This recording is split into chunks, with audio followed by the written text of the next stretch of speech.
Good morning, everybody. It's Roger Gewald with your Grown-Up's Guide to Financial Enlightenment. Let's hack our way through the jargon jungle and push aside all of the rubbish information that's been dumped on us and get to the truth. Well, Mick Lynch, the head of the rail unions, has apparently just announced to his members that there's only 16 striking days left until Christmas. And personally, I want to burst into song. I'm dreaming of a tight Christmas. This is getting awful because now we've got the ambulance drivers and the border control and the nurses and everybody striking at once. I can't think of anybody that isn't striking. To be serious, though, I think we've got 7 different professions that are all going to strike over Christmas. And so, they've pretty much decided to trash Christmas and destroy December, and there's not much that we can do about it. The debate between the unions and management is very complex. That has to be said. And it also has to be said that I've always sympathized with some of the, quite a few of the workers' demands. At the same time, as obviously one sympathizes with management's desire to modernize.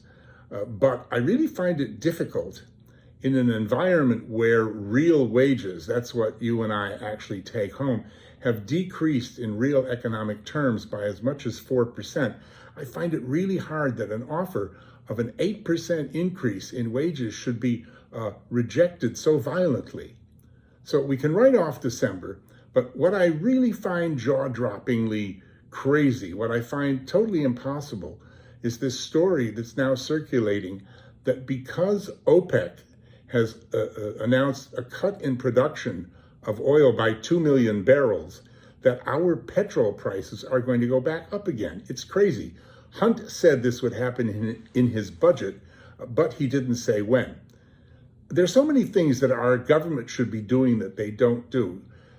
They should make the banks pay us more interest on our savings accounts every time the banks get more interest because the Bank of England raised interest rates. Duh. I mean, that's pretty obvious.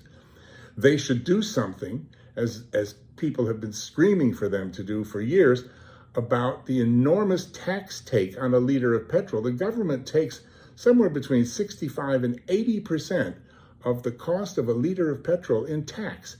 They can reduce that for a period, have a moratorium, give us some breathing space. So my answer to, the strikes are all going to go ahead. It's going to be terrible. It's going to be really beyond belief. A lot of these people are entitled to at least some of what they're claiming, and that needs to be funded by more taxes and or more borrowing.